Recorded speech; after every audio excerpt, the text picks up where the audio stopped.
Dream रखते हैं कि यूपीएससी का प्रिपरेशन कैसे करना है, अभी तक आपका कोई बैकग्राउंड नहीं है, क्या ग्रेजुएशन में सब्जेक्ट लिया, तो बिल्कुल स्टार्टिंग से कैसे कर सकते हैं यूपीएससी के लिए, क्या स्कीम है, क्या स्ट्रेटजी है और कितने समय में क्या पढ़ें क्या ना पढ़ें, एक ब्रीफ इस प्रेजेंटेशन में आपको मिलेगा। और मैं आपको बता दूं, हम लोग तो जब स्टडी कर रहे थे उसी समय किया, मैंने जवाहरलाल यूनिवर्सिटी से एमफिल किया है इंटरनेशनल रिलेशंस में, और 2003 और 2004 2 साल मैंने यूपीएससी का इंटरव्यू दिया, 3 में और 2004 में। और जिस मुखर्जी नगर को लोग बोलता है कि हब है यूपीएससी का, वहां लगभग मैंने 5 साल पढ़ाया है, तो एक आइडिया है, लगातार अभी भी टच में है और एक टीचिंग जो है बिलव्ड प्रोफेसर के रूप में अभी भी है साथ में, तो वो मैं बता रहा हूँ और उसको थोड़ा सा ध्यान से समझिए कैसे क्या है। तो यूपीएससी की बात आती है तो तमाम एग्जाम्स हैं।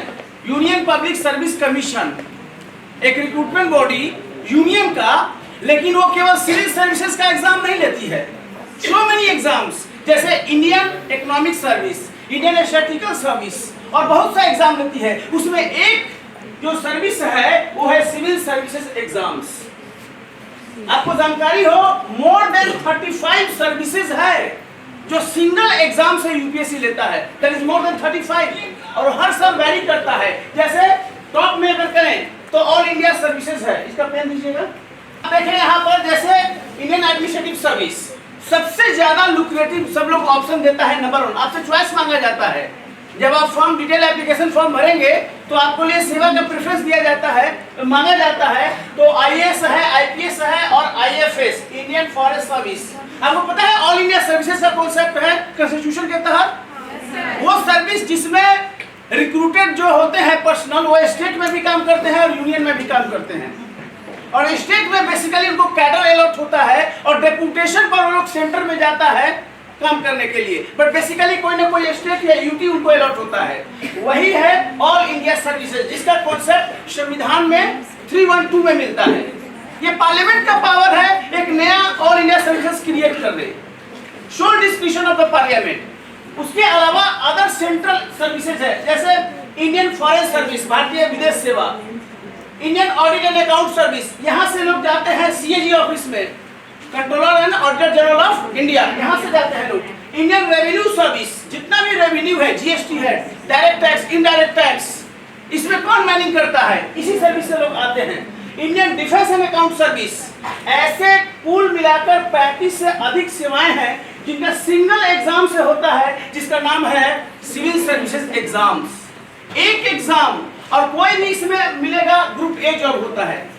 तो ये बहुत इंपॉर्टेंट है समझना, क्योंकि आपके रैंक, आपका कैटेगरी सब डिसाइड करके फाइनली मेरिट बनता है। तो हम लोगों को समझना है कि कैसे होगा। एक क्वेश्चन है, why to choose civil services. आप देखते हैं जो डिस्ट्रिक्ट मजिस्ट्रेट का जो पोजीशन है डिस्ट्रिक्ट में, जो स्टार्टिंग यूनिट है, वो कितना इंपॉर्टेंट वहां पर रोल है, ठीक है। तो डिस्ट्रिक्ट में कई है, वहां पर सुपरिटेंडेंट ऑफ पुलिस है, वहां पर इंजीनियर है, वहां पर सिविल सर्जन है, तमाम लोग हैं। लेकिन जो पोजीशन एक डीएम का डिस्ट्रिक्ट में होता है वह अपने आप में अद्भुत है, क्योंकि यहां से आप सोसाइटी को रिफॉर्म कर सकते हैं, सोसाइटी को परफॉर्म करवा सकते हैं और एक नया इनोवेशन ला सकते हैं।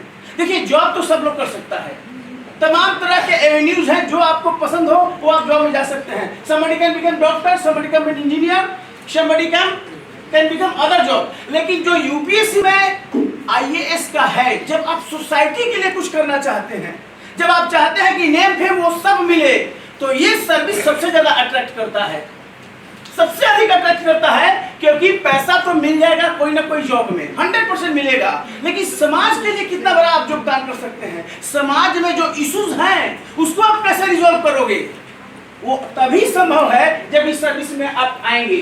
तो ये सबसे बड़ी बात है कि backbone of administrative machinery of the country. आप कहीं भी चल जाइए, नॉर्थ ईस्ट साउथ वेस्ट, यही लोग संभालता है एडमिनिस्ट्रेशन को पूरा कंट्री में। 2 तरह का हो सकता है लीडरशिप, एक पॉलिटिकल लीडरशिप और एक एडमिनिस्ट्रेटिव लीडरशिप। पॉलिटिकल कौन है, जो इलेक्टेड लीडर्स हैं हमारे देश में, थ्रू इलेक्शंस जो आते हैं वो मंत्री होते हैं, मिनिस्टर्स होते हैं, और ये लोग होते हैं जो कि यूपीएससी से आते हैं और अदर स्टेट पीसीएस से आते हैं, तो ये इंपॉर्टेंट है। और आईएएस, आईपीएस और इंडियन फॉरेन सर्विस सबसे ज्यादा लोग यही करता है। जो भारतीय वन सेवा है ना, इंडियन फॉरेस्ट सर्विस, उसका पीटी एक साथ होता है, यूपीएससी लेता है, लेकिन मेंस अलग हो जाता है। तो ये है आईएएस, आईपीएस, ये दोनों ऑल इंडिया सर्विसेज है। और जो इंडियन फॉरेन सर्विस है, भारतीय विदेश सेवा, सबसे अधिक यही लोग सिलेक्ट करेंगे। लेकिन इंटरव्यू में आपसे पूछा जाता है, अगर आप आईएएस नंबर 1 चॉइस नहीं सिलेक्ट करते हैं तो क्वेश्चन पूछता है व्हाई आईआरएस, व्हाई आईपीएस, या कोई और अगर आप सर्विस नंबर 1 में सिलेक्ट करते हैं तो ये क्वेश्चन डेफिनेटली पूछा जाता है। लेकिन सबसे अधिक ग्लैमर, सबसे अधिक पावर जो है वो इंडियन एडमिनिस्ट्रेटिव से है।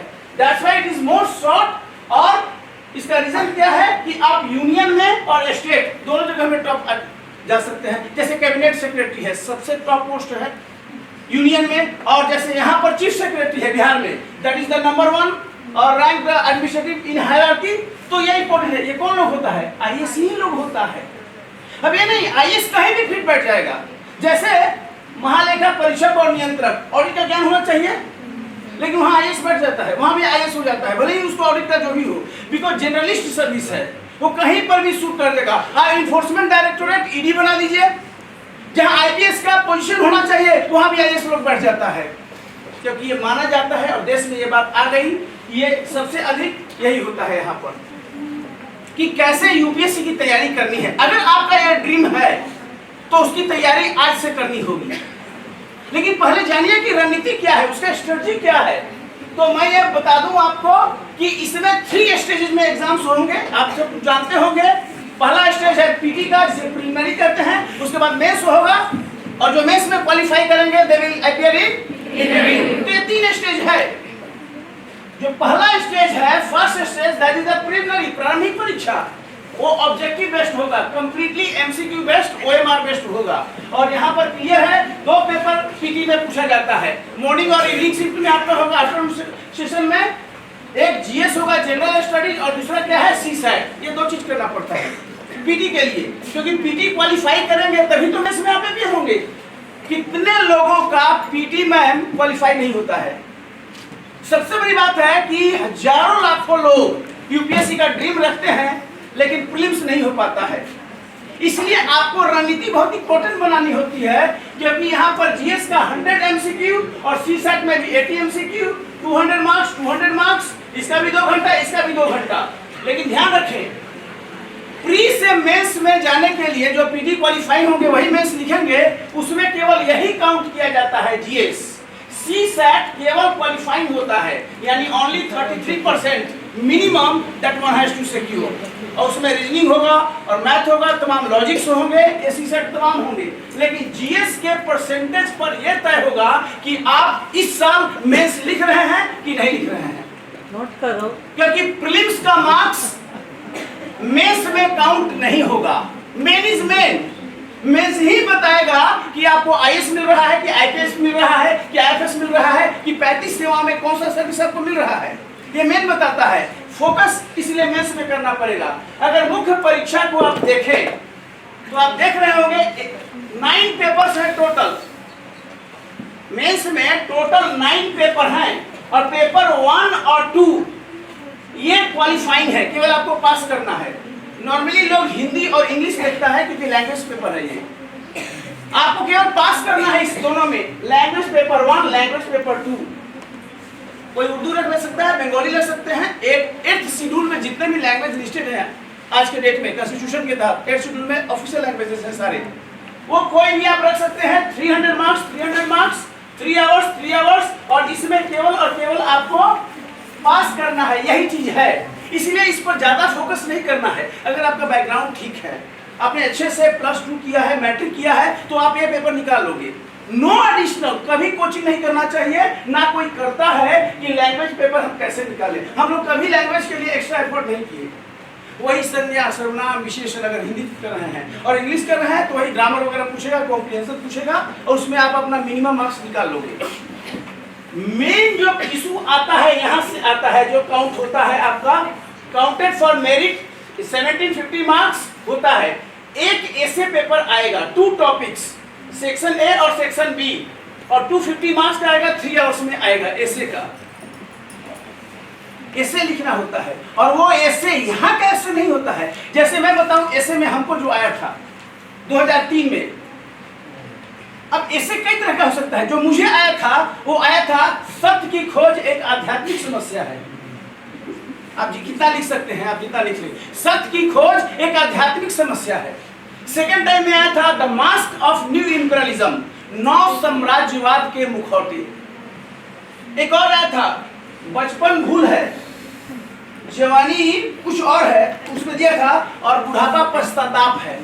इस पर आपको लिखना है। तो स्काई इज द लिमिट, कितना आप सोच सकते हैं, इमेजिन कर सकते हैं, उसी पर है। अगर आप 10 साल का एसे का पेपर अगर ध्यान से देखें लास्ट 10 इयर्स का, आपको बिल्कुल आधे घंटे में आइडिया हो जाएगा कि एसे में पूछता क्या है, एसे को अटेम्प्ट कैसे करना है। क्योंकि जितना इमेजिनेशन होगा, बेहतरीन एनालिसिस करेंगे, फैक्चुअल पोजीशन देंगे एसे में, उतना बढ़िया मार्क्स आएगा। क्योंकि मेरिट के लिए काउंट हो रहा है। एसे जो है आपका कितना का है, 250 मार्क्स। अगर एसे में कम नंबर आ रहा है तो कहीं ना कहीं टॉप आपको पोजीशन पोस्ट नहीं मिलेगा, इसलिए एसे में करना होता है। उसके बाद जनरल स्टडीज के 4 पेपर होंगे, GS1, GS2, GS3 और GS4, जहां पर आपको सब्जेक्टिव लिखना हो रहा है। विद इन टाइम फ्रेम आपको लिखना है, क्योंकि प्रत्येक GS 250 मार्क्स का है, और प्रत्येक GS को अटेम्प्ट करना है कितने टाइम में, 3 आवर्स में। ये सबके लिए सेम है। GS1 में जो है हिस्ट्री और ज्योग्राफी पूछा जा रहा है। हिस्ट्री में क्या है, पूरा एंशिएंट हो जा रहा है, उसमें मेडिएवल भी हो जाएगा, और नेशनल मूवमेंट, पोस्ट इंडिपेंडेंस, ये मॉडर्न इंडिया पूरा हो जाएगा, और साथ में वर्ल्ड हिस्ट्री भी है। पूरा सिलेबस डिफाइंड है। यूपीएससी के वेबसाइट पर सिलेबस सर्च करके अपने कंप्यूटर डेस्कटॉप पर आप रख सकते हैं। So ancient, medieval, modern and world history, ये पूरा का पूरा इसमें शामिल है। प्लस इंडिया और वर्ल्ड का ज्योग्राफी पूछेगा, इंडिया और वर्ल्ड का ज्योग्राफी, यानी पेपर GS1 में हिस्ट्री प्लस ज्योग्राफी, इसमें आर्ट एंड कल्चर भी शामिल है। अगर आप GS पेपर 2 की देखें तो यहाँ पर कॉन्स्टिट्यूशन, गवर्नेंस और सोशल इशू आएगा, और साथ में इंटरनेशनल रिलेशन, पूरा कॉन्स्टिट्यूशन, इंडियन पॉलिटिक्स, जिसे लक्ष्मीकांत का बुक बहुत लोग जानते होंगे। एक लक्ष्मीकांत और एक गवर्नेंस का भी बुक आता है, जैसे डीएम है, उसका जो गवर्नेंस का एस्पेक्ट है। एक कॉन्सेप्ट आया था minimum government and sorry more governance and minimum government, इस पर आया हुआ था। तो गवर्नेंस पूरा पढ़ना है, साथ में आपको सोशल इश्यूज पर देना है, जैसे रिजर्वेशन, जैसे कास्टिज्म हुआ, रिलीजन हुआ, कम्युनल हार्मनी हुआ, जितना भी सोशल इश्यूज है जो आप पढ़े हुए हैं ऑलरेडी, आप सोसाइटी में डेली देख रहे हैं। जैसे मॉब लिंचिंग हो गया, जैसे हेट स्पीच हो गया, सुप्रीम कोर्ट अभी कंसीडर कर रहा है आजकल में हेट स्पीच, उसको कैसे कर्व कर सकते हैं, क्योंकि समाज में लगातार बढ़ता जा रहा है। कास्टिज्म हुआ, नेशनल इंटीग्रेशन की जो समस्याएं हैं, राष्ट्रीय एकीकरण में जो बाधक तत्व हैं, ये सब सोशल इश्यूज में आपका आ जाएगा। वो है इसमें टोटल चीजें, और साथ में इंटरनेशनल रिलेशन आ जाएगा। इसमें इंडिया का फॉरेन पॉलिसी शामिल है। जैसे अभी G20 हुआ, तो G20 का क्या रेलिवेंस है, नॉन अलाइंड मूवमेंट है, हमेशा पूछता है यूपीएससी। नॉन अलाइंड मूवमेंट, अभी कहीं नॉन अलाइनमेंट नहीं है। इंडिया अपना खुद का फॉरेन पॉलिसी फॉलो कर रहा है, कोल्ड वार खत्म हो चुका है, ये नया कोल्ड वार 2.0 वाली अभी समथिंग बात हो रही है। लेकिन गुट निरपेक्षता आज भी भारत के पॉलिसी में है। उसी तरह संयुक्त राष्ट्र सुरक्षा परिषद में भारत की अस्थायी सदस्यता की बात हो रही है, हमेशा पूछेगा। आप ये 2 टॉपिक में मान के चलो कि हमेशा पूछेगा, आइदर इंडिया का permanent membership in UN security council, और या नॉन अलाइंड मूवमेंट का। तो ये हैगा फॉरेन पॉलिसी में लगातार पूछेगा, Indo US, Indo UK, Indo Russia, या इंडिया का जो भी स्टैंड है इजराइल के अगेंस्ट में, इजराइल हमास का चल रहा है ना फाइट, तो इंडिया का स्टैंड क्या है, या यूक्रेन रशिया में इंडिया का स्टैंड क्या रहा है, ये सारा चीज पूछता है। ये डेली आप न्यूज़पेपर में पढ़ते हैं। Every day you are seeing some foreign delegates coming to India और Indian delegates going abroad, और वहाँ कुछ एग्रीमेंट हो रहा है, डिस्कशन हो रहा है। इसके अलावा आसियान हुआ, सार्क हुआ, यूरोपियन यूनियन हुआ, ये तमाम जो मल्टीलेटरल फोरम हैं, इंटरनेशनल ऑर्गेनाइजेशंस हैं, उसके बारे में भी पूछता है ना। तो वो भी चीजें हैं। तो फॉरेन पॉलिसी GS3 में आपको इकोनॉमिक्स पूछेगा, इंडिया का इकोनॉमिक पूरा, उसमें फिस्कल पॉलिसी, राजकोषीय नीति से लेकर मॉनेटरी पॉलिसी पूरा हो जाएगा, आपका agriculture, industry, foreign direct investment, share market से लेकर ये जितना भी उसमें चीज है वो सारा बजट, ये टोटल चीज आपको पूछेगा। उसके लिए इकोनॉमिक सर्वे भी आता है, बजट में पब्लिश होता है ना गवर्नमेंट के द्वारा, वो पूरा आ जाएगा। इसके अलावा गवर्नमेंट की जितनी पॉलिसीज है, जन धन योजना से लेकर सरकार ने गंगा नमामि गंगे प्रोजेक्ट से लेकर कम से कम 50+ योजनाएं हैं गवर्नमेंट की, वो एकदम बिल्कुल वो चीज यहाँ पर देखना है। साइंस एंड टेक में टोटल चीज आएगा। ये साइंस थ्योरी नहीं आएगा, केवल टेक्निकल, जैसे डीएनए फिंगरप्रिंटिंग, जैसे अभी रैक माइनिंग किया है, एकदम इंपॉर्टेंट टॉपिक है मेंस के लिए। रैक माइनिंग जो उत्तराखंड में हुआ था अभी चिकलैंग में, वहां पर जो है वो एकदम इंपॉर्टेंट है, पूछा जा सकता है एग्जाम में, क्योंकि करंट अफेयर्स का विषय हो गया। उसको एनजीटी ने बैन किया हुआ है, नेशनल ग्रीन ट्राइब्यूनल ने, लेकिन उसकी उपयोगिता किस तरह से है, उस तरह की सारी बातें। एआई का बहुत ज्यादा अभी पूछा जा रहा है, आर्टिफिशियल इंटेलिजेंस के बारे में, इसके प्रोस क्या है, इसके कॉन्स क्या है, ये पूछा जा सकता है। मेरा कहना है जो साइंस टेक है ना, वो एकदम जो है आपको एप्लीकेशन का पार्ट है, थ्योरी का पार्ट नहीं आएगा। इसके अलावा सिक्योरिटी में पूरा आएगा। सिक्योरिटी समझ रहे हैं पूरी तरह, जैसे भारत में जितने भी आर्मी, एयरफोर्स, नेवी के कमांड हैं, उसको अब रेशनलाइज किया जा रहा है। आर्मी उस दिशा में बैठता है, एयरफोर्स इस दिशा में, और नेवी वहां बैठता है। और चाइना अटैक कर दे तो वो कहता है वो एक्शन लेंगे, ये कहता है ये एक्शन लेंगे। इसलिए इंडिया ने चीफ ऑफ डिफेंस स्टाफ का पोस्ट क्रिएट किया है, to just have coordination, collaboration, partnership among all 3 organs of the arm forces. क्योंकि युद्ध आप ऐसे नहीं जीतेंगे अगर आर्मी अलग रास्ता अपनाएगा, एयरफोर्स अलग और नेवी अलग। आपको एक लाइन में आपको फाइट करना पड़ेगा। और अभी कोई देश आप पर अटैक नहीं करने वाला है, अभी आपको 4th डायमेंशनल वॉरफेयर है, सब टेररिस्ट अटैक। कल्पना कीजिए हमास जैसा अगर 10 to 20 मिनट्स में आपको 20,000 रॉकेट अगर इंडिया में दिल्ली पर लॉन्च हो जाए, आर यू रेडी? ये क्वेश्चन मेंस में हो सकता है। कोई भी देश अगर इतने रॉकेट अगर चंद मिनट में लॉन्च हो जाए दिल्ली में, मुंबई में, तो फिर आपका रेस्पॉन्स क्या होगा? आपका सिक्योरिटी सिस्टम क्या कहता है? आप अपना एटम बम घर में रखिए, that is not going to help you. Security का पूरा कॉन्सेप्ट बदल गया। तो ये देखना होगा। न्यूक्लियर कमांड भी है इंडिया में, तो कमांड का रैशनलाइजेशन होने जा रहा है।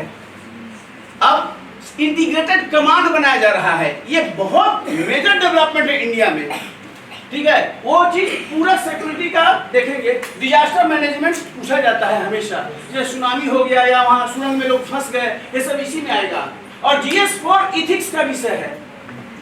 अब यहाँ पर प्लेटो, एरिस्टोटल, तमाम सा फिलोसफी का यहाँ पर पूछेगा आपसे, या जो इंटीग्रिटी की बात आती है। ये 4 जीएस के पेपर के लिए, ये प्रत्येक जो जीएस है 250 मार्क्स है, और प्रत्येक को 3 आवर्स में आपको आंसर देना पड़ता है। तो एक ऐसे हो गया 250 मार्क्स, और जीएस कुल कितना हो गया? 1000। GS paper 1000। और ये नहीं कि गैप होगा, आज जीएस हुआ 1 फर्स्ट हाफ में, तो सेकंड हाफ में होगा जीएस 2, फिर अगला दिन जीएस 3 होगा, और उसी दिन 2 दिन में पूरा जीएस खत्म। तो आपको वर्क कर पहले से तैयारी करनी पड़ेगी। एक सब्जेक्ट आपको चुनना पड़ेगा, ऑप्शनल सब्जेक्ट। ये सबसे मेजर चीज है। पहले 2 ऑप्शनल होता था, हम लोग के टाइम में 2 ऑप्शनल था, अब एक ही ऑप्शनल लेना है। नाउ आपने ग्रेजुएशन में लिया, आप ग्रेजुएशन सब लोग हो गया होगा या बिल्कुल फाइनल स्टेज में है। आपने मैथ लिया, ग्रेजुएशन में, आपने फिजिक्स लिया। Are you ready to take math in the UPSC optional? क्या आप केमिस्ट्री ले सकते, मतलब वो फिजिक्स ले सकते हैं? आईआईटीज वाले भी मैथ बहुत कम लेते हैं। 1000 में 1 आईआईटीज मिलेगा जो मैथ ऑप्शनल यहाँ यूपीएससी में ले ले, क्योंकि बहुत टफ होता है। आप शुभम कुमार को देखे होंगे, इंजीनियरिंग साइंस का बैकग्राउंड था, क्या लिया ऑप्शनल में? एंथ्रोपोलॉजी लिया। इसलिए हम लोग कहते हैं कि ग्रेजुएशन फर्स्ट ईयर से डिसाइड करो कि ग्रेजुएशन का विषय क्या होगा, वही विषय यहाँ पर मिलो, ऑप्शनल में लो, ताकि एक एफर्ट में दोनों काम हो जाए, इधर ग्रेजुएशन भी हो जाए और इधर आपका ऑप्शनल का भी काम रेडी हो जाए। अदरवाइज एक और सब्जेक्ट के लिए पूरा तैयारी कीजिए आप। नहीं, अगर आपने मैथ लिया तो फिर आपको पूरा तैयारी, एक नया सब्जेक्ट पूरा ग्रेजुएट लेवल का यहाँ पर पढ़ना पड़ेगा ऑप्शनल में। तो फिर आपका तैयारी और आपका रिजल्ट लंबा हो जाएगा। 5 ईयर प्लान, तो गवर्नमेंट भी 5 ईयर प्लान को अबंडन कर दिया है। अब तो 1 ईयर प्लान है। There cannot be 5 year plan now. So 1 year plan finally works. Government का यही लेटेस्ट अप्रोच है इकोनॉमिक डेवलपमेंट का।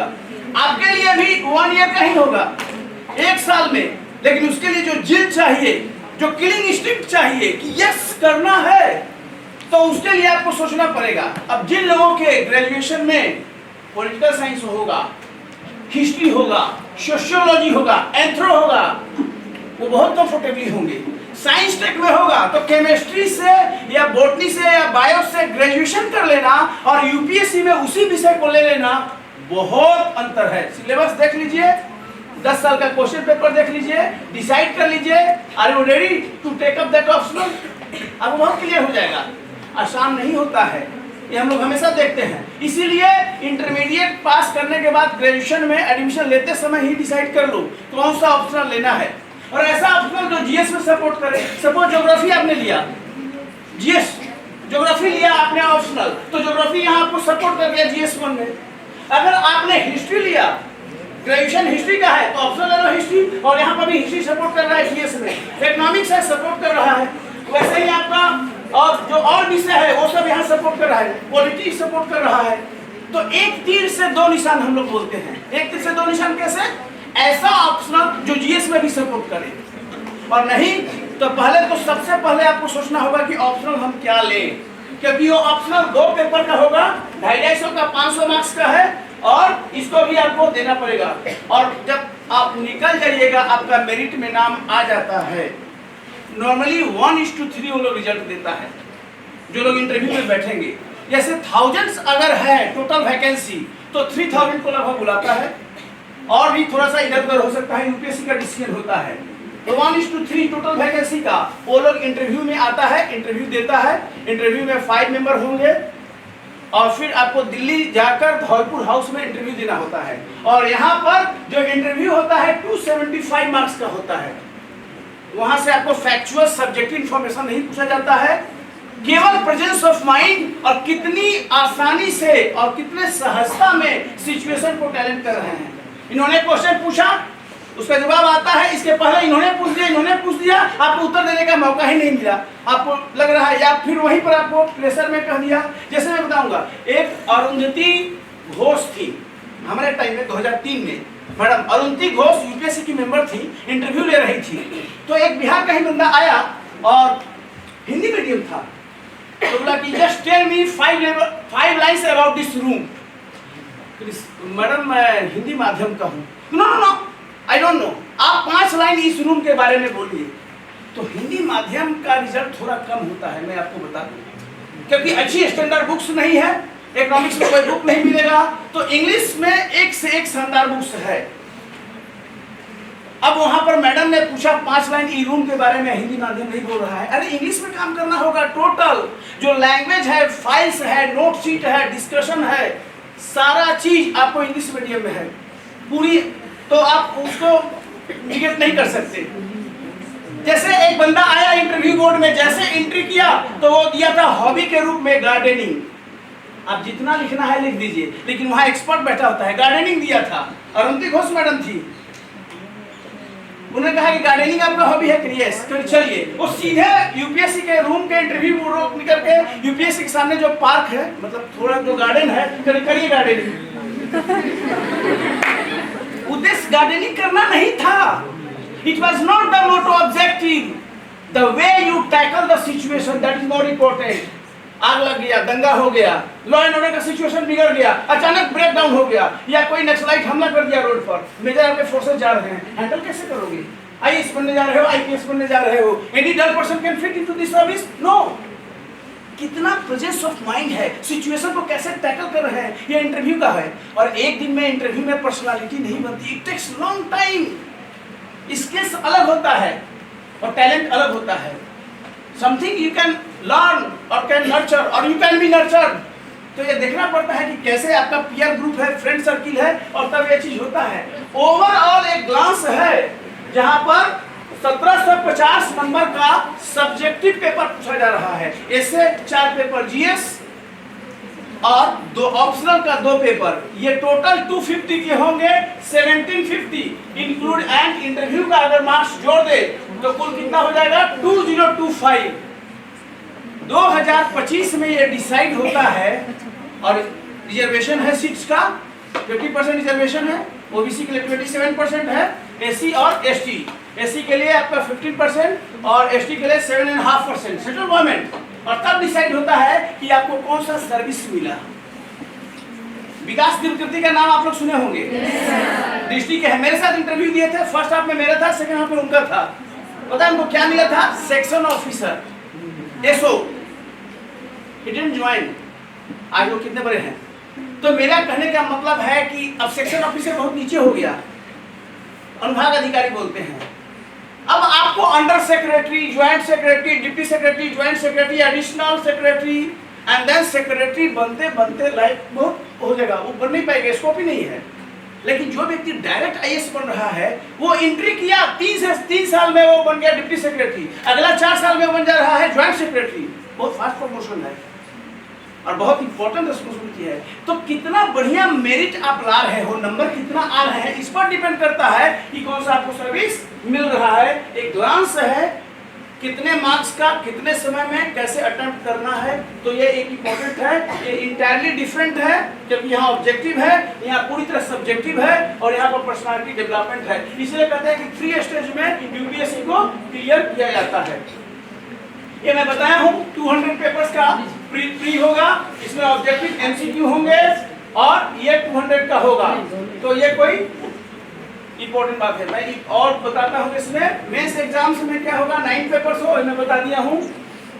अब ये देखिए सब्जेक्ट का मेंस के बारे में मैं एनालिसिस कर रहा हूँ। अगर इसको आप ध्यान से देखें तो क्वालिफाइंग पेपर मेंस में 2 है, पेपर ए और पेपर बी। पेपर ए क्या है? ऑफिशियल लैंग्वेज में 8th शेड्यूल में जो लिस्टेड है, कोई भी आप सब्जेक्ट ले सकते हो। अब पेपर बी में आपको इंग्लिश लेना ही लेना है और ये दोनों क्वालिफाइंग है ना। तो आपको आसानी से, यहाँ कोई समस्या किसी को नहीं आती है। थोड़ा सा अच्छा आपका लैंग्वेज पर पकड़ है तो आप आराम से कर लेते हैं, थोड़ा प्रीपोजिशन और थोड़ा पार्ट्स ऑफ स्पीच और ये सब है तो आप कर लीजिएगा। मेन यहाँ से होगा जो पेपर है, पेपर 1 ऐसे हुआ, आप देखिए 250, GS1, GS2, GS3 और GS4। GS4 में इथिक्स, इंटीग्रिटी और एप्टीट्यूड आएगा। And then optional paper 1 and 2 और सभी के 250 मार्क्स हैं। ये 1750 मार्क्स का मेंस होता है। ये दोनों को मैंने शामिल नहीं किया क्योंकि अकाउंट नहीं होते हैं मेरिट बनाने में, ये केवल क्वालिफाइंग है। You just need 33% marks. अगर आप बीपीएससी की बात करेंगे तो बीपीएससी में ऑप्शनल सब्जेक्ट अब है लेकिन मीनिंगलेस हो गया है क्योंकि क्वालिफाइंग करना है। यूपीएससी में ऑप्शनल अभी महत्वपूर्ण है क्योंकि वो मेरिट में काउंट हो रहा है। यूपीएससी वाले बीपीएससी में भी बैठते हैं, तो ये इंपॉर्टेंट बात है, ये चीज समझना है। इंटरव्यू 250 ये क्लियर कट में बोला हूं, फाइनल 2025 में आपका बनता है टोटल। एलिजिबिलिटी अगर देखें तो ग्रेजुएशन अपीयरिंग भी बैठ सकता है, जो अपीयरिंग है ग्रेजुएशन में वो बैठ सकता है ये लोग। हाँ, लेकिन सवाल है कि कई बार मैडम रिजल्ट लोग का नहीं आता है और इधर पीटी का हो गया और मेंस में उनको मार्क्स देना पड़ता है कि कितना आपने लाया, हमारे आ जाए। तो फिर बहुत कई लोग कोर्ट में गया इस मैटर को लेकर कि क्या करना है। जैसे आप ग्रेजुएशन तो फाइनल ईयर दे दिए, इधर आपका रिजल्ट डिले हुआ है, बहुत सारे रिजल्ट जहाँ तहाँ डिले हो रहा है, तो ध्यान देना है। But appearing candidate can 21 years minimum है एज बैठने का। 21 साल में आप आईएएस बन सकते हो, 21-22 साल में। अगर 22 साल में आईएएस बनते हैं, आप जानते हैं 60 ईयर्स में आप कहाँ पहुंचेंगे। और आपके अंदर क्षमता अगर है तो देश का कोई कोना नहीं बचेगा आपको जहां पर आपको सर्विस के लिए ना भेजा जा सके, और आप पर डिपेंड करता है। लेकिन वैसा एग्जाम्पल नहीं बनाना है, बैड एग्जाम्पल। जैसे झारखंड में एक एग्जाम्पल था, क्या नाम है, झारखंड में 23 साल में वो लड़की बनी आईएएस प्रोपर, सबसे पॉपुलर, क्या नाम है, पूजा सिंह, नाम सुना है ना। वो एग्जाम्पल लेने लायक नहीं है क्योंकि ये पैसा के लिए नहीं है। अगर पैसा कमाना है, डॉक्टर बनिए, इंजीनियर बनिए, बहुत से पैसा कमाएंगे, प्राइवेट में भी, विप्रो, इन्फोसिस, सब जगह पैसा आएगा। ये तो समाज सेवा के लिए है, ये तो सोसाइटी को रिफॉर्म करने के लिए है। पॉवर्टी है, अनएम्प्लॉयमेंट है, एजुकेशन नहीं है, ग्रॉस इनरोलमेंट रेशियो सोसाइटी में कम है, कैसे प्रमोट करोगे, स्किल को कैसे डेवलप करेंगे, रूरल डेवलपमेंट कैसे होगा, ये सवाल ज्यादा महत्वपूर्ण है। इसमें जो लोग जूझना चाहते हैं समाज में आकर, यस मुझे समाज के लिए कुछ करना है, तब इसमें आओ। अगर केवल ग्लैमर और केवल पावर और केवल पैसा के लिए है, देन ये फिट सर्विस उनके लिए नहीं है। इसलिए पहले ही डिसाइड हो लेना चाहिए कि हमारा अल्टीमेट एम क्या है, डेस्टिनेशन क्या है। अगर अंदर आपके अंदर वो जिल नहीं है, अगर वो विल नहीं है, तो फिट सर्विस नहीं है यूपीएससी। क्योंकि यहाँ पर तो आपको आइडिया देना है डेवलपमेंट कैसे होगा। For example, India energy deficient है, मैक्सिमम 70% आपका एनर्जी नीड्स बाहर से इंपोर्ट होता है। यूक्रेन युद्ध हो गया, इंपोर्ट लाइन कट हो गया, इधर इजराइल का प्रॉब्लम हो गया, कट हो गया। आप कैसे सोलर एनर्जी के माध्यम से आप उसका हब बन सकते हैं। आपके तीन तरफ वाटर है, इंडिया इज अ पेनिनसुला, तो उस जो हाइड्रो एनर्जी है उसमें आप सेल्फ सफिशिएंट कैसे बन सकते हैं, उसमें आइडिया दीजिए।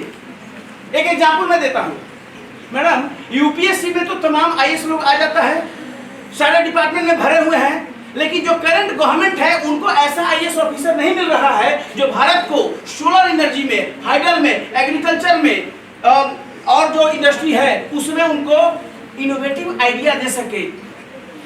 प्राइवेट से लोग मांगा है, इन्फोसिस से आइए, विप्रो से आइए, और सीधे ज्वाइंट सेक्रेटरी दे रहा है रैंक, और जो नए आईएएस हैं उनको रिपोर्ट कर रहे हैं।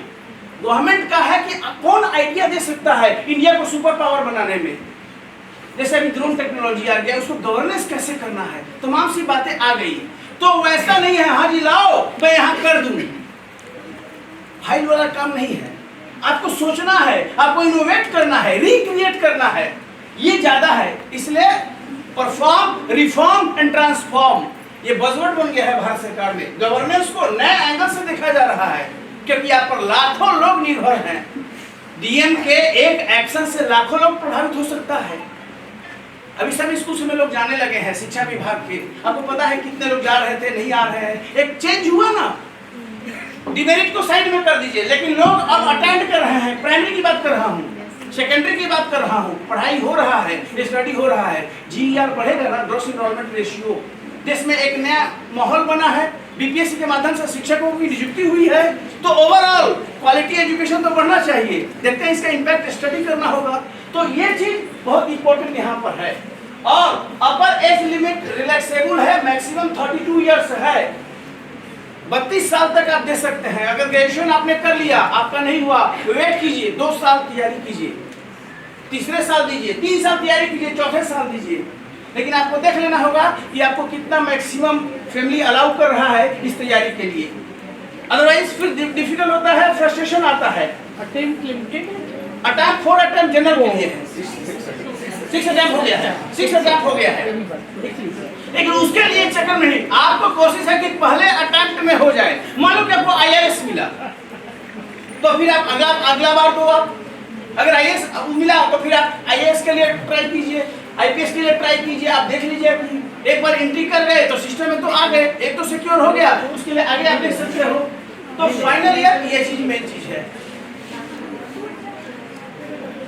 ऑप्शनल सब सब्जेक्ट मिलेंगे, देखिए सारे लिस्ट में हैं। आपने जो भी विषय में किया होगा ग्रेजुएशन, वो सब यहाँ पर लिस्टेड हैं, ऑल सब्जेक्ट। लेकिन इसमें अधिकांश विषय आपका काम नहीं करेगा। सिविल इंजीनियरिंग जीएस में सपोर्ट नहीं करेगा।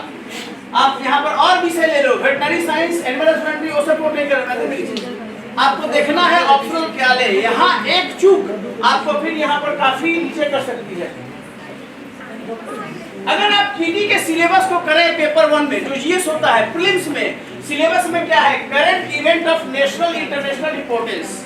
डेली न्यूज़पेपर आपको एक पढ़ना है, एक न्यूज़पेपर आपको डेली पढ़ना है, और एक मंथली मैगजीन भी करंट अफेयर्स का ले सकते हैं, चाहे विजन का लीजिए, दृष्टि का लीजिए, कोई भी एक मैगजीन। जो घटना घट रही है उसके प्रोज क्या है, कॉन्स क्या है, फैक्चुअल डिटेल्स क्या है, कॉपी में लिखिए, सबसे बढ़िया है। करंट इवेंट साल भर का आपको लेके चलना पड़ेगा। अगर आप 24 का पीटी देना चाहते हैं, 2024 का, तो ये मान के चलिए कि आप जुलाई 1 से लेकर मई 2024 तक का करंट अफेयर्स का स्टॉक अपने कॉपी में रखेंगे। करंट कहां से, पॉलिटी का जो करंट है, जो आपका ज्योग्राफी का है, इकोनॉमी का है, और जनरल जीके जीएस टाइप का है, वो रेडी करके रखना पड़ेगा। और इंडिया एक पब्लिकेशन आता है गवर्नमेंट ऑफ इंडिया के द्वारा, एक मोटी सी पब्लिकेशन आती है इंडिया, वो तो पढ़ना पड़ेगा, हम लोग भी पढ़ते हैं, अभी भी वो उपलब्ध है। फैक्चुअल डिटेल्स कहीं ना कहीं आपको रखना पड़ेगा, है ना, तो ये इंपॉर्टेंट है। तो करंट अफेयर्स डेली का विषय है। हिस्ट्री में मैंने बताया, हिस्ट्री ऑफ इंडिया में मेडिएवल हो गया और एंशिएंट हो गया, यहाँ नेशनल मूवमेंट आ गया, मॉडर्न इंडिया आ गया। पीटी में वर्ल्ड हिस्ट्री नहीं है, मेंस में है, लेकिन जीके में पूछा जा सकता है। Geography India and world geography है, physical social economic geography of India and world. Polity में constitution, political system, Panchayati Raj, public policy, rights. इसमें कुछ भी नहीं बचता है, सब पूरा। लक्ष्मीकांत की एक बुक आती है, वो पूरा कैप्चर कर लीजिएगा। इकोनॉमी हो गया, इन्वायरमेंट हो गया, और जनरल साइंस में आएगा। जनरल साइंस में, जनरल साइंस पीटी में क्या आएगा? सिंपल, वहां पर एप्लीकेशन कम आएगा। जनरल साइंस आपको पूछेगा, जैसे आर्किमिडीज लॉ है, आइंस्टीन थ्योरी है, एनर्जी का लॉ है, बॉयल्स है, चार्ल्स लॉ, ये सब आपको ध्यान देना पड़ेगा। तो कोई भी जनरल साइंस में आएगा, एप्लीकेशन भी आएगा, इसलिए यहाँ केवल जनरल साइंस लिखा गया है, जबकि साइंस एंड टेक लिखा हुआ है। ये प्रीलिम्स का सिलेबस है और ये क्वालिफाइंग है। ये जो है, ये केवल क्वालिफाइंग है। ये जो है सीसेट का, यहाँ पर कॉम्प्रिहेंशन है और लॉजिकल रीजनिंग है, डिसीजन मेकिंग है, जनरल मेंटल एबिलिटी है, बेसिक न्यूमेरिसी है और डेटा इंटरप्रिटेशन है। अगर स्टैटिस्टिक्स आप पढ़े हैं, सांख्यिकी बहुत सपोर्ट करेगा। अगर 10th में भी सांख्यिकी आपने पढ़ा हुआ है, 10th में सांख्यिकी का, तो बहुत सपोर्ट करता है, क्योंकि वो यहाँ पर है। अमेंस में भी पूछता है स्टैटिस्टिक्स, डेटा इंटरप्रिटेशन। तो ये है, ये देखिए क्लास 10 का लेवल है और यहाँ पर भी क्लास 10 का लेवल है। अगर आप बुक्स कहां से करें, सबसे बेस्ट है एनसीईआरटी से स्टार्ट कीजिए। एनसीईआरटी हो सकता है आप अन्य बोर्ड से पढ़े हों, कोई यूपी बोर्ड हो सकता है, बिहार बोर्ड हो सकता है, लेकिन NCERT 9th, 10th, 11th, 12th 4 साल का एकदम फाउंडेशनल आपको बैकग्राउंड देगा, बैकअप देगा। अगर एनसीईआरटी से आप पढ़ते हैं तो स्टार्टिंग वहीं से, और बिना गुरु का घर पर रखकर एनसीईआरटी पढ़िए, नोट्स बना लीजिए, और तब बात आएगी कि हाँ NCERT is done, now advance कैसे हम करें। एडवांस के लिए आपको जरूरत पड़ती है कि क्या करना है, क्योंकि फैक्चुअल तो आ जाएगा, मेंस कैसे लिखोगे आप, मेंस कैसे लिखेंगे, ये इंपॉर्टेंट बात है समझना, ठीक है। तो वो इंपॉर्टेंट बात आ जाती है। और इसमें मोस्ट वैल्यूएबल सोर्स प्रैक्टिस क्या है, प्रीवियस 10 ईयर का या 20 ईयर का। आपको एक बाउंड फॉर्म में बुक मिल जाएगा, कहीं पर भी, किसी भी पब्लिकेशन का। 10 साल यूपीएससी ने पीटी में क्या क्या पूछा है वो ले लीजिए, फिर आपको पूरा आइडिया हो जाएगा कि आप कर पा रहे हैं कि नहीं। 10 साल का उसका आंसर भी आता है, इंटरप्रिटेशन भी आएगा, और मेंस का भी एक आ जाएगा। 10 साल में मेंस में क्या क्या पूछा है, GS1 में, 2 में, 3 में, 4 में, 10 साल का ऐसे पेपर क्या है और 10 साल में क्या है। इसके अलावा टोटल का ये सब चीज आपको आ जाता है। 10 इयर्स का देख लेना है, मल्टीपल सोर्स नहीं देखना है, ये भी किताब ले लिए, ये भी किताब ले लिए, नहीं होता है इतना। आप इतना किताब का ढेर बना लीजिए, लाइब्रेरी बना लीजिए, कोई मतलब नहीं है। जैसे मॉडर्न इंडिया, एक बिपिन चंद्रा को रेफर कर सकते हैं, एक बुक ओनली, एंशिएंट का एक देखिए, एक मेडिएवल का देखिए, बस, उससे ज्यादा नहीं। पीटी में, हिस्ट्री में केवल स्पेक्ट्रम देख लीजिए, काफी है। पॉलिटी करना है तो केवल लक्ष्मीकांत, गुड एनफ है लक्ष्मीकांत, है ना, लक्ष्मीकांत से पूरा आपका पॉलिटी हो जाएगा। करंट की अलग बात है, ये सारी चीजें हैं, रिवीजन कर लीजिए, मॉक टेस्ट, ये सारा चीज हो जाता है। सबसे बड़ी बात है मेंस कैसे लिखेंगे आप, मेंस के बारे में कर रहा हूं। ये चीज आसान नहीं है, कैसे आपको इंट्रोडक्शन लिखना है मेंस में, बीच में कंटेंट जो है मेन, वो बीच में कंटेंट क्या लिखेंगे और कैसे कंक्लूड करेंगे, इसी पर आपको मार्क्स मिल रहा है। और वही एग्जाम्पल मैं देना चाहूंगा रवि जी, जो बीपीएससी ने पूछा है। अब सुनिए, बीपीएससी ने पूछा है, बीपीएससी भी यूपीएससी को फॉलो कर रहा है।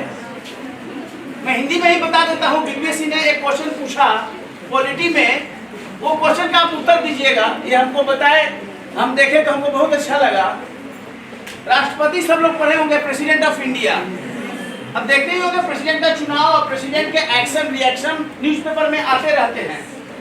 प्रेसिडेंट के पावर और फंक्शन को भी आप जानते हैं आप लोग। क्वेश्चन बीपीएससी ने पूछा था, कौन सा बीपीएससी ने पूछा था, 65वीं 64वीं 66वीं में, राष्ट्रपति की भूमिका एक ऐसे वृद्ध व्यक्ति के जैसा है, वृद्ध व्यक्ति, ओल्ड मैन, जिसके पास सारा पावर है, लेकिन अगर उसके कुछ शैतान युवा बच्चे बात न माने तो वह ज्यादा कुछ नहीं कर सकता है। राष्ट्रपति एक वृद्ध व्यक्ति के समान, उसकी भूमिका एक वृद्ध व्यक्ति के समान है, जिसके पास ऑल पावर है, ऑल फंक्शन है, लेकिन उसके शैतान युवा बच्चे उसकी बात न माने, then he can't do much. अब इसको आपको लिखना होगा। अगर आप पार्लियामेंट्री सिस्टम को नहीं पढ़ें, आर्टिकल 53, 54 और 74 आर्टिकल को डील नहीं करते हैं तो नहीं होगा। एक आपको इंट्रोडक्शन देना होगा, बीच का कंटेंट देना होगा, अब कंक्लूड करना होगा। बिल्कुल 10 में 10 मार्क्स आएगा, एक नंबर भी नहीं कटेगा अगर इसका अप्रोच लाइन सही रखते हैं। क्वेश्चन है कि आप समझ रहे हैं, ये ग्रेजुएशन वाला नहीं है कि क्वेश्चन देखे लिखना हम शुरू कर दिए। इसलिए पहला चीज है फर्स्ट अंडरस्टैंड द क्वेश्चन। एक बार नहीं, दोबारा पढ़िए, तीसरा पढ़िए, पूछ क्या रहा है, क्या वो चाह रहा है, जो क्वेश्चन मेकर है वो आपसे क्या चाह रहा है, पूछना चाह रहा है, वो पहले समझिए, ये इंपॉर्टेंट है। Then meaning of the question lies the secret to a good answer. That is very important one. वो आपको समझना पड़ेगा। इसके अलावा डिफरेंट टाइप्स ऑफ क्वेश्चंस का अलग अलग मीनिंग होता है, वो समझना पड़ेगा। तो ये इंपॉर्टेंट बात है। जो क्वेश्चन का डिमांड है वही लिखना होगा। अब जैसे यहाँ पर ग्रेजुएशन का क्वेश्चन राइटिंग करते हैं और यहाँ पर अंतर होगा, वो तो उतने ही शब्द में देना है। आपके पास समय की कमी है, क्योंकि उतने 3 घंटे में टोटल GS 1 हो या 2 हो आपको उत्तर देना है। अगर आप 5 मिनट एक्स्ट्रा खर्च कर दिए किसी एक क्वेश्चन पर, क्योंकि वो आपका फेवरेट सब्जेक्ट है, देन उतना उसमें कमी हो गया दूसरे क्वेश्चन में, अल्टीमेटली क्वेश्चन कम आ जाएगा और मेरिट कहीं ना कहीं डाइल्यूट हो जाएगा आपका।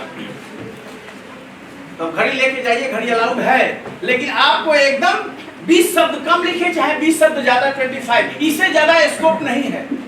तो बिल्कुल नपा तुला इंट्रोडक्शन लिखे, उसका एक कंटेंट दिए और कंक्लूड कर दिए, उसी पर सारा मार्क्स है। सबसे बड़ा चीज होता है मेंस का सब्जेक्टिव लिखना, जो पूछा जा रहा है उसी को अटेम्प्ट करना, तो ये ज्यादा इंपॉर्टेंट है। देखिए आप लोग यहाँ पर भी आपको ग्रेजुएशन में आता होगा, मैं ये केवल बता रहा हूँ। लास्ट में आएगा टेल क्वेश्चन कहते हैं, हिंदी में कहते हैं कुछ प्रश्न। क्या आता है? कमेंट। अगर कोई चीज में आ गया लास्ट में कमेंट करना है आपको, तो क्या लिखिएगा? इसका मतलब होता है सीधे सीधे मतलब stick to it, provide arguments and examples fact to support your choice. Start with introduction, follow with a body containing your opinion and the relevant examples, finish with a short and precise conclusion. Comment के बारे में यही होता है। Comment में आलोचना नहीं देनी है, समालोचना का विषय नहीं है। जब कमेंट आएगा तो इस बात को समझना है कि कमेंट में आंसर स्ट्रक्चर क्या होगा। अगर क्रिटिकली कमेंट हो गया, एक क्रिटिकल वर्ड जोड़ दिया, तो अप्रोच लाइन बिल्कुल अलग हो जाएगा। इसमें आपको begin the answer by writing the positive argument first followed by the negative argument. यहाँ नेगेटिव नहीं है, यहाँ पर आपको नेगेटिव भी देना होगा, ये इंपॉर्टेंट है। एग्जामिन आएगा तो एग्जामिन का अलग है, परीक्षण करें एग्जामिन, उसका अप्रोच लाइन चेंज हो जाएगा। इसके अलावा अगर क्रिटिकली एग्जामिन करेंगे तो इसका अप्रोच लाइन अलग हो जाएगा। डिस्कस कहीं भी आ जाएगा। India is a federal state but somehow it is unitary in nature. अब यहाँ पर डिस्कस आ जाएगा, तो डिस्कस में क्या करना है ये देखना है। क्या नेगेटिव भी यहाँ पर हमको देना है, ये इंपॉर्टेंट बात है, तो यहाँ चीज हमको देना है। इवेलुएट, ये भी आएगा 10 क्वेश्चन में। क्रिटिकली इवेलुएट, एनालाइज, ये सब मैं बता रहा हूँ जो 10 क्वेश्चन में आता है, जिसको आपको करना होता है। कुल मिलाकर इस तरह की बात है, लेकिन मेरा कहने का मतलब ये है कि अगर यूपीएससी को आप लक्ष्य बनाते हैं तो आपको 1 साल रिगरस तैयारी करनी होगी। एनसीईआरटी से स्टार्ट कीजिए, टारगेट रखिए कि 3 माह या 4 माह में एनसीईआरटी पूरा हो जाए। जीएस पेपर का 1, 2, 3, 4 का जो है, उसके बाद आप मेंस ओरिएंटेड गाइडेंस लेना होगा। आंसर कैसे लिखना है, सबसे बेस्ट है 10 साल का क्वेश्चन बैंक ले लीजिए मार्केट से, और 10 साल के क्वेश्चन को देखकर एक अंदाजा लगाइए क्या पूछा गया है अब तक, क्योंकि पैटर्न वही फॉलो होगा। और जब वो समझ जाएंगे तो फिर उसकी प्रैक्टिस घर में करना शुरू कर दीजिए, और जब वो हो जाएगा देन आप ready to appear in civil services. इसके पहले आप अपना ऑप्शनल बहुत अच्छे से डिसाइड कर लीजिए कि आप अगर ग्रेजुएशन से हट कर लेना चाहते हैं तो भारी रिस्क का बात है। तो थैंक यू वेरी मच।